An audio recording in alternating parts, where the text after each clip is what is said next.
Take 5 with Ricovibes, the ultimate in entertainment. Live interviews, social commentary, and so much more. Go tell somebody you're now locked into Take 5 with Ricovibes. This episode of Take 5 with Ricovibes is brought to you by Join us in paradise, where 7 miles of white sandy beaches, beautiful people, delectable food, and pulsating music, energy, and vibes is the norm.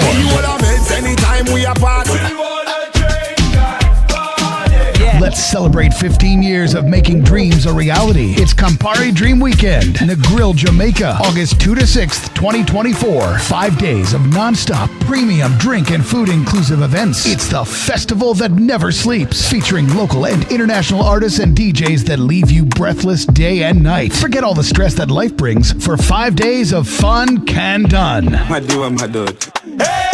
Come to Jamaica. Come to Campari Dream Weekend. Starting from as low as $300 for 8 events over 5 days with $100 deposit. All events are premium drink and food inclusive. Book now at dreamweekend.com. Must be 18 years or older to attend. Drink responsibly. What's up, everybody? It's yours truly, Ricovibes, and welcome to Take 5. I got a special guest in the building. It's called by the name of Cazzy B, right? Cazzy B. How are you? I'm great, thank you. How are you? I'm good. Well, I guess the first thing I need to ask is, where does the B comes in? Where does the B comes in? Well, both the Cazzy and the B, Right. There's a story behind. Oh, there is? There's a story, yes. Do tell. I am born and bred in the UK, so of course coming from England. Really? Caroline, which is my birth name, Right. they say Caz for Caroline, Caz or Cazzy. If you're Sharon, they say Shaz. Everyone, there's a nickname for I've never everything. heard that. Okay. Yeah, a lot of people don't know. So I grew up on my friends, college, school. They all call me Caz or Cazzy. So that's where the Cazzy comes from. And the B is the beginning letter of my maiden name. Okay. So B for Barrow, and I just extended it as a B, Queen B. So where in the UK were you born? I was born in Sidcup, Kent, which is in the Garden of England. Okay. And I lived there for, right through until I was 12, 13. I kind of dibble and dabble in Guyana too, because my parents, of course, are from Guyana. Okay. So we went back to Guyana when I was young. I'm the youngest of 4 girls, and then my brother's the youngest. So there's 5 of us in total. Okay. So, all the kids were born in the UK, and we went back to Guyana when we were younger, spent some time in Guyana, very, very early years in school, and returned to England. I was actually going into high school when I returned to the UK to continue I don't hear an education. accent. No, it's gone over the gone. years. I think I've been in the States too long. Okay. When did you migrate here? In 2007. Okay. I was initially in DC, and then I moved to Atlanta at the end of 2012. In a corporate world, a lot of it comes out because there's certain things and certain words that are British. The way we spell things is differently. So, I have to think about it first before. Gotcha. I just heard it then. You'll hear it it'll come out. It'll come out. You'll hear it. What did you do in corporate America though? Oh, corporate America. Well, when I first started my career, I worked for American Airlines and then Sabre, which is the software, the GDS software. So I've always worked for American companies. So that's where the connection, I flew here a lot for work. Gotcha. But Sabre and American Airlines together were part of one company. So I spent 13 years with that, both those companies. And then when I moved here, I started with Discovery Communications, which is home of the Discovery Channel. Wow. Okay. So my love for media started there too. So between travel and media, the 2 industries that I love, here I am. I've ended up back in travel again. What did you study in college though? I studied business. Business was my major. So my degree is in business administration. And from there, I basically got a job straight out of college with American. Lucky you. I know. I was very lucky. Very lucky. Before I even finished college, I started with them. And I quickly moved into HR, covering EMEA, which is Europe, Middle East, and Africa. Right. Worked for the head office, traveled a lot for work. So I got that travel bug, really early. And I'm talking first class and business class. And yes. Yeah, you look like a first class type of lady. It was really nice. We didn't have, this is all before 9/11. Gotcha. And I was actually working for the company when 9/11 hit. So a lot of things changed. Right, you know, of I'm course. right there on the front line. Of course. But following that, when I moved to the States, I started with Discovery Communications, 9 years with that company. So home of the Discovery Channel. Yes. Learned a lot, met a lot of people. The Kate boss, he was one person that I met. Really? His show was on at the Okay. time. So I worked out of the head office in Sandy Springs. So that's what got you interested in media? Actually, it was Silver Springs, correction. Silver Springs, yeah, in Maryland. It got me excited about media. I've always kind of had a relationship with the camera, having won a competition. So I take it you modeled or something? I did. Okay. I've got a history of doing that too. Okay. You know, when I first had my hair cut in a Halle Berry style, you know, back in the day, that got picked up by a magazine. I entered a competition, a Miss Guyana competition, back in Okay. 1997 and won. So I You was won Miss Guyana. I was Miss Guyana. Wow. I'm still Miss Guyana. You're What are you still- talking about? Okay. She's still Miss Guyana. I'm okay. still Miss Guyana. Yeah, so I won Miss Guyana UK. Okay. You know, I was kind of proud of that achievement because I was one of the older contestants. You know, I was 26 at the time and everybody else was 18 and 19. And I was the second eldest. And I was like, what am I doing here with all these, you know, young, fresh face, you know, Wow. girls. And here I am, but I won the whole thing. So I'm like, What was your talent? Well, at the time, we didn't have to do you a didn't have talent, to, but okay. we did do a dance. Everyone Okay. was we did like a group talent. We were all Okay. involved in a dance. Okay. Guyana is a land of 6 races. So we've got Chinese, African, you know, Portuguese. So we did like a combined dance with representing all of the nationalities Gotcha. of Guyana. Gotcha. So yeah, it was really nice. Those girls, I'm in contact with some of them, you know, still today. Really? So yeah. Lifetime yeah. friends. Huh? Yeah. When did yeah. you migrate or when did you move here to Atlanta? To Atlanta at the end of 2020, at the end of 2012. Okay. What Yeah, made you so move it's here? a while. It was a while. Well, I initially moved to the States with work. Also, you know, got married. That didn't work out. So my ex-husband is in the DC area. Okay. And I kind of felt like, you know, I needed something different. DC is so small. It is. It Very is. small and very expensive. Yes. You know, so my kids were younger. I needed to be able to stretch, you know, everything that I had. So by moving to Atlanta, I gave myself a 30% pay raise, you know, because the cost of living Right. was that much, Right, you know, right. better over here. So, and I love it. I love it. I can't see me moving back to DC Really? at all because it's still very expensive. It's probably even more It's expensive, more expensive now, I'm sure. Yeah. Yeah. So I kind of like the heat. So I think from here, maybe I'll Gotcha. move to Florida or probably somewhere in the Caribbean. Florida is very expensive. If I as win well. that lottery, the lottery keeps going up. If I win that lottery, I will be in the Caribbean Okay. for sure. Guyana? Probably. Guyana, Okay. most likely I would have a house in Right. Guyana for sure. Right. The country is doing so well with all the new Yes. economic development. Yes. So, Yes. Oil and all that stuff. oh Yeah. yes, we've got it all going on. So there's a lot of investment opportunity. So I would definitely go to Guyana, but I would have 2 homes. Of course. That travel bug. A winter that travel home bug. and a summer home. That's right, the travel bug. That's right. In terms of media, how did you get into it here in Atlanta? Well, I started with Caribbean Life TV. I think the company's been going for about 5 years. 5 So years, yeah. I'll say 4 years. So kind of almost at the beginning, not quite, but almost at the beginning. At the time, they were doing a lot of interviews. They didn't have an actual home, a studio. So I offered to be an international correspondent because I was traveling so much. And, you know, I went to Uber Soca Cruise, interviewed a lot of the artists, just different things, you know, different places in Guyana. So I became an international correspondent. Nice. And then at the start of the pandemic, when things kind of went a little quieter, you know, no travel, there was, you know, other things that I got involved with in terms of write-ups and media and marketing and different things like that. So Okay. You like it? I do. It's fun.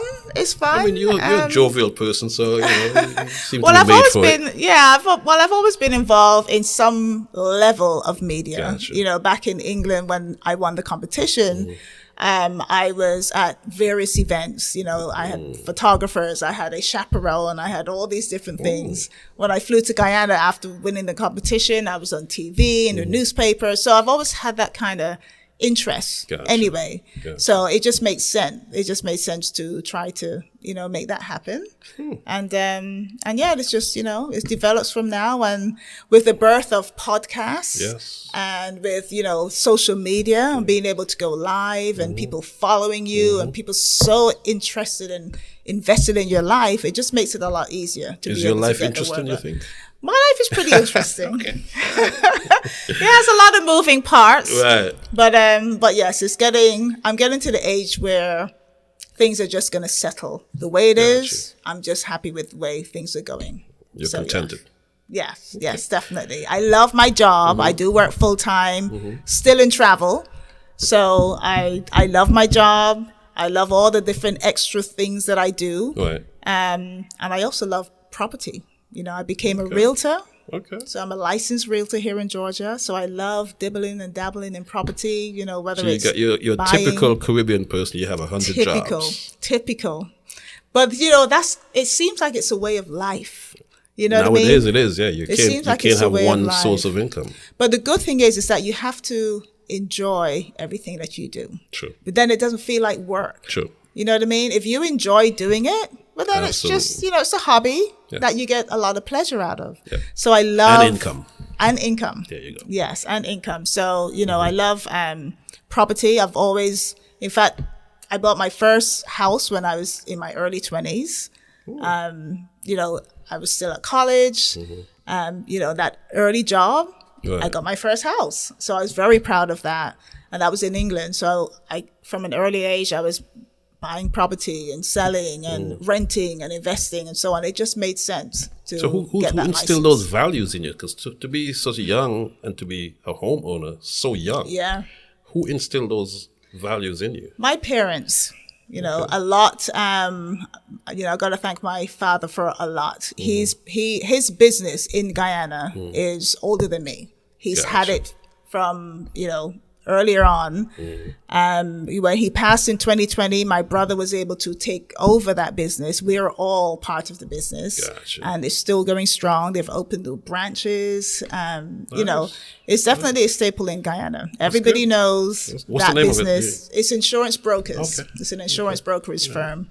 So everyone knows the business. They know our family name. You know, we still have our beautiful house in Guyana. That's good. It's on the street that is named after our family. Wow. So you're kind of a celebrity of sorts. Of sorts in Guyana, for sure. We definitely had a good life, I must say. That's good. You're also an author. I am an author, yes. You see, there you go. That's that Caribbean nature, all these different jobs. Yes, I am an author. Thank you. You have this book, Bruised But Not Broken, My Story, His Story. His Glory, yes. Or His Glory, sorry. Is this your first book?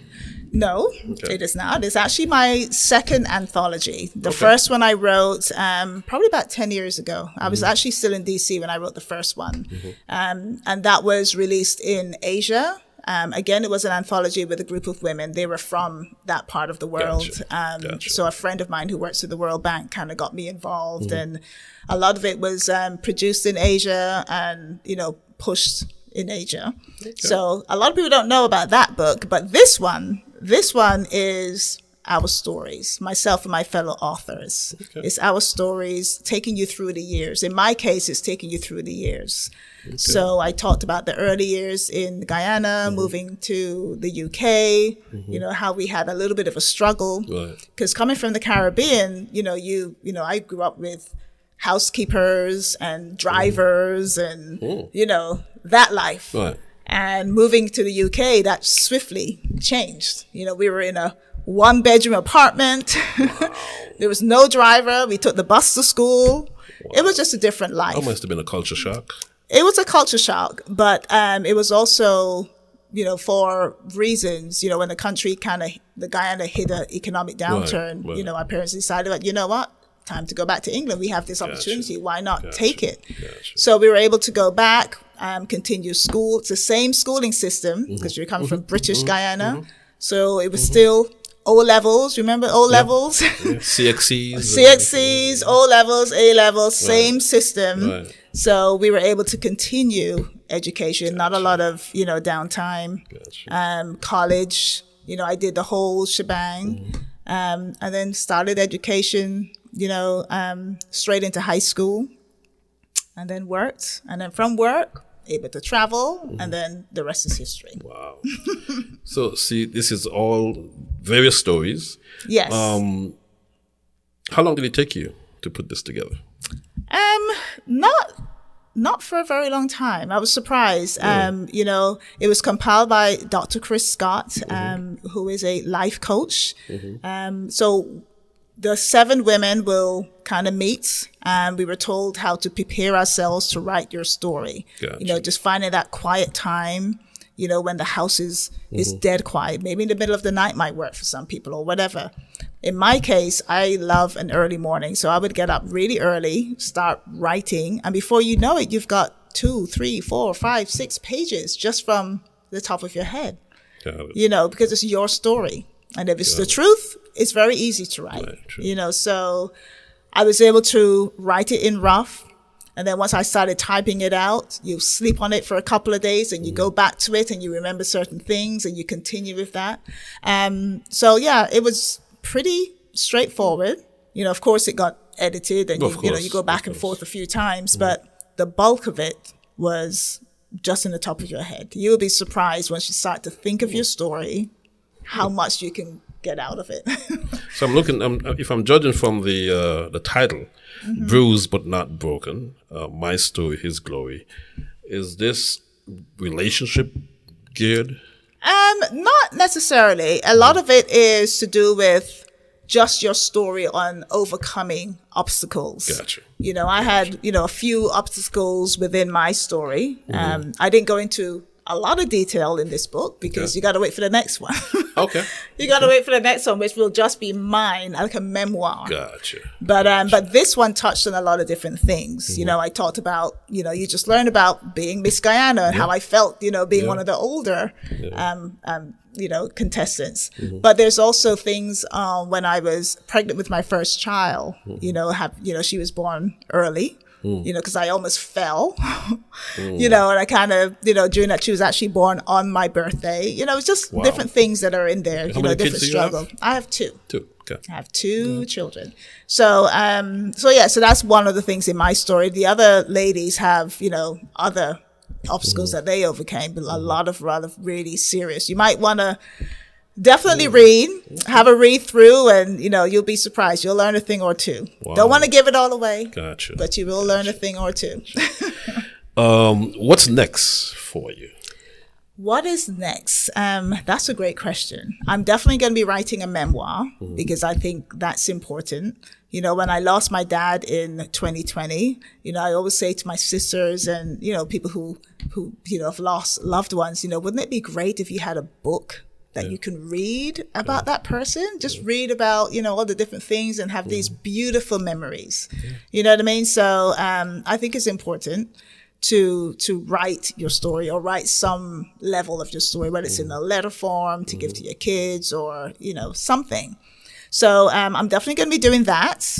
I also, the company I work for, huge international travel company, there's a lot of opportunities with that company. Right. So I'm hoping to get a promotion. If anyone's listening out there. Yeah, you got to put it out there. Put it out in the universe. Yes. And sell lots of houses. Sell as many houses as I can. I want to, what I could probably mix media with one of those housing shows. And, maybe I do some tours of the Caribbean and properties in the Caribbean. I'd love to see that show. Wow. I mean, there's so many opportunities. And of course, with the birth of so many different podcasts and people so invested and interested in your life. Absolutely. I have a lot of, personal messages of people who are very interested in my life. Really? Yes. Okay. You'll be surprised, Rico. Wow. But they are a lot. They send me personal messages, so I'm like, well, why not? I don't mind sharing something that will help somebody else. So whether it's overcoming, a bad situation, relationships, something to do with your kids, you know, because your kids go through. I've got a boy and a girl, so How old you are know, they? one or the other. My daughter's 22. Okay. My son's 14. So I've gone through it all. Gotcha. You know, you go through Gotcha. these phases with your kids, friendships, you know, just parent losing a parent, Yeah. you know, so many different things. Somebody somewhere will hear your story and it will help. It could help somebody along the line. So yeah, I definitely don't mind sharing if I know it's going to do some good. Gotcha. You know, but there's only so much I'm prepared to Only share. so much. Yes, You're I'm not private sharing to everything. a certain degree. You're private to a certain degree. That's right. That's right. That's right. For sure. What else do you want folks to know about you? Well, I want them to know that I am 100% genuine. Okay. You know, my name is Cazzy B. A lot of people look at it and they think, oh, is it crazy? No.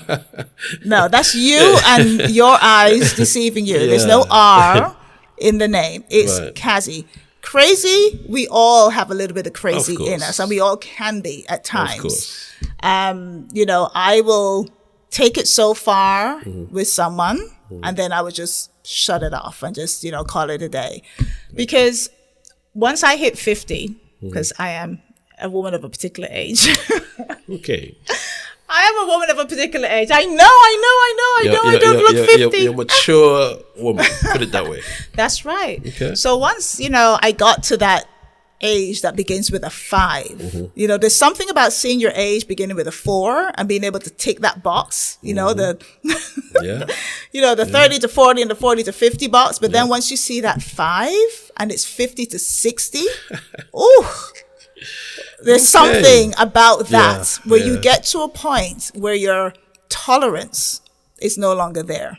Like people who are able to get away with a lot of things with me, it's not going to happen anymore because I will tell you about it. I'm very, very open. If you ask the people who are close to me, I don't mince my words. If I say something to you, I'm saying it because it's That's what you want to say. it's what I want to say. It's coming out of my mouth. You don't have to speak on my behalf. I'm more than capable of speaking on my behalf. Gotcha. So, yeah, I would just say it like it is and take it from there. Okay. So it's just, you know, being firm and, you know, just standing your ground. You know, there's a lot of things that a lot of kids have to put up with. And I'm not just talking about relationships or friendships and so on. Right. I'm talking about, you know, even things to do with your kids at school. Right. You know, like teachers. You know, I'll give you a quick example. You know, my son, you know, boy, you got to kind of, you know, 14, right? 14, he's at that age, right, where he knows everything. So, you know, he gets to school, and I know he gets to school because I take him to school. You know, 1 or 2 days he might be a little late, you know, a minute or 2 or 3. So the teacher has been marking him absent. Okay, so I saw it on his report. He was absent. And I'm like, he's not absent. I know because I take him to school myself. Right. Anyway, long story short, I called the teacher, and I sent an email to arrange you know, a conference. Didn't get my conference, so I then sent an email, took a screenshot, put it, you know, and I had to explain that, no, my son's not absent. He's tardy. I'm okay with tardy because I know he was, but he's not absent. He's not going to be, he's never had a day absent from school since we started. Right. So anyway, so the teacher finally called me. This is after 2 weeks of me trying to get his you know, attendance changed. So he finally called and he said, you know, he came on a little strong, you know, so I listened and then I just responded. And I think when he heard me speak, you know, I was very calm and I just said, you know, well, I know for a fact that, you know, my son has not been absent from school. He's been late, but not absent. I said, are you marking him absent because he's 3 minutes late or 4 minutes? When is the cutoff? And he's like, oh, ma'am, you know, I'm sorry. There's no cutoff. He was tardy. And anyway, long story short, he ended up changing it. He apologized and so on. And this same teacher hadn't updated his grade on a certain subject. So when I, you know, had the conversation, he said, you know, oh, and also I know your son's been on to me about upgrading the grade, you know, putting the grade in. And I'm like, well, can you do that? Because it shows 0%. Right. And I know that he's handed in this assignment. So, you know, it's just all of that to say is usually the teachers will, sometimes some of them don't mind getting the parents involved and some of them do. But if you don't stand your ground and start at the beginning, they will have your kids being marked incorrectly. And middle school and elementary, I didn't care. I was like, whatever. But high school, I am on it. And I'm on the teachers. I'm on top of everything. And I got to make sure that everything's done correctly. So that's it. Where can folks get the book from? Oh, the book is available. It's actually available on Amazon. Okay. So you can purchase it on Amazon. You could also, I have a few copies, and I've been autographing and signing it for everybody. Okay. So so you can purchase it on Amazon, or you can we'll just let them know what it looks like. get it for Okay. And they have all the authors in the back of it as well. Yes, and also my website. Can I say what my website is? Okay, my website is Brownline Enterprises. That's with an S.com. And Brownline Enterprises is the company that I, own. Okay. CEO, founder. And right now, of course, there's the book. There's this information about me, and there's also a course that I'm doing, that I'm running for the community. I'm also a subject matter expert in resumes and interview tips and cover letters and LinkedIn profile. Wow. And I have just added proofreading to that portfolio. So I'm offering all of that for a very, very reasonable price. Okay. I'm happy to do it on a one-on-one if anyone wants, that type of level. And it's just really setting you up for 2024. If you're looking for a new job or any job or a job, or if you're trying to get promoted at work. So you're currently working and you know that you deserve that promotion, like me. So I'll be doing this next year. You deserve that promotion. You've got to start with a resume. You've got to let people know who you are, what you do, and why you're qualified to do everything that you say you're going to do. So I will help you do that. And I consider myself a subject matter expert. I've worked for 3 staffing companies during my travel and media days. So it's definitely something I'd like to. Question is, what don't you do? What don't I do? What don't you do? Well, I also cook too. What's your favorite dish?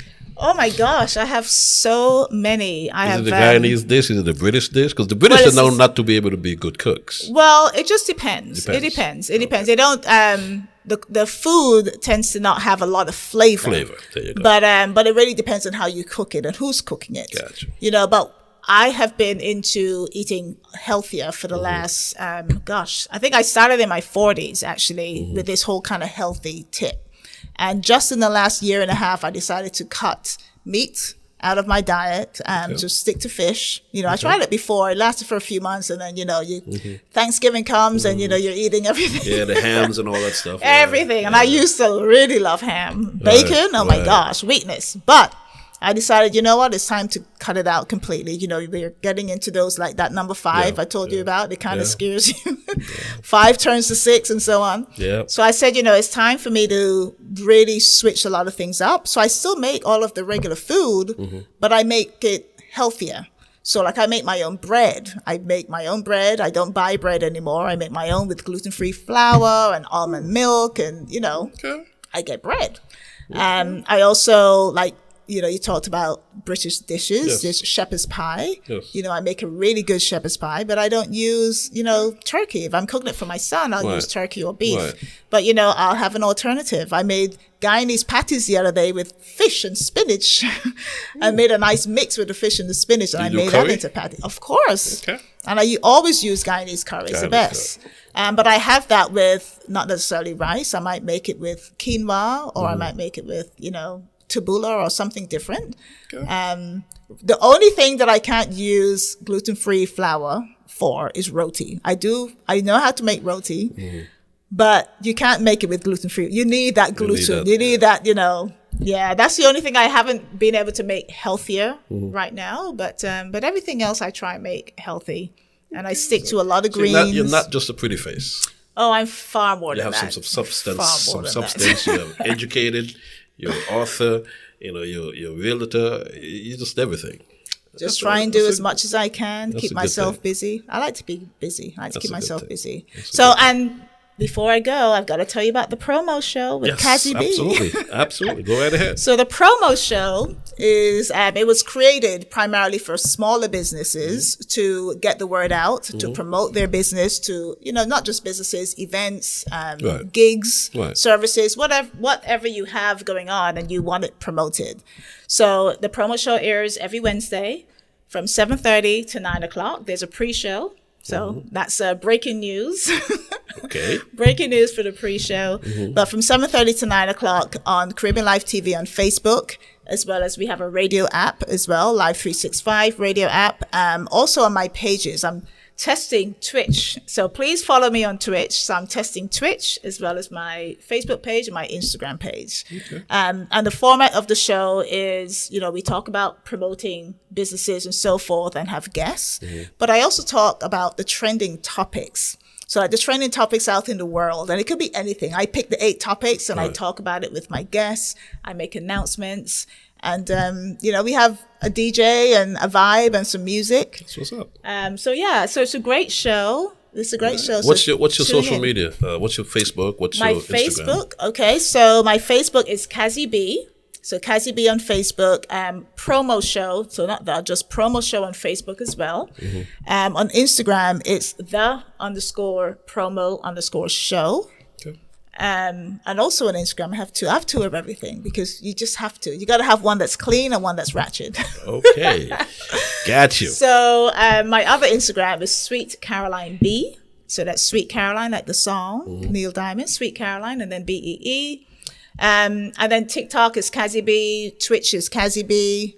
Okay. What else is that? There's so many different social media. Fan base, I'm just getting fan base up. And you have a YouTube channel as well? My YouTube is very, very new. Okay. I'm definitely, putting more and more content on YouTube. I'm hoping to interview a lot of guests overseas because I've worked overseas and I've traveled so much. I know people around the world and I'd love to catch up with them on interviews. So stay tuned. That will be on YouTube. My YouTube is Catch the Buzz. But Buzz with 3 Z's. B-U-Z-Z. Z. 3 of them. Yes, so Catch the Buzz. Okay. Catch the Buzz. Right. That's it. You know what? I learned so much about you today. I mean, I've seen you around for quite a few years. Yeah. But I didn't know in depth who you were. And I think myself and the audience learned who you are. Thank you. Thank you for this opportunity. Absolutely. So once again, folks, the book is called Bruised But Not Broken, My Story, His Glory. And it's available on Amazon. Yeah. And, of course, on your website as well. Yes, it is. Yeah. Thank you very much. Well, thank you. Thank you, Rico. Do remember to subscribe to the channel. It's youtube.com/Ricovibes. And we'll catch you next time on another edition of Take 5. This episode of Take 5 with Ricovibes is brought to you by Jamaica.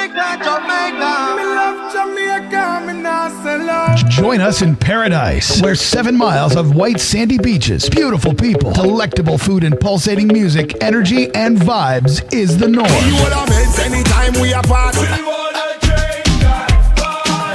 Let's celebrate 15 years of making dreams a reality. It's Campari Dream Weekend, Negril, Jamaica, August 2 to 6th, 2024. 5 days of non-stop premium drink and food inclusive events. It's the festival that never sleeps, featuring local and international artists and DJs that leave you breathless day and night. Forget all the stress that life brings for 5 days of fun can done. My dude.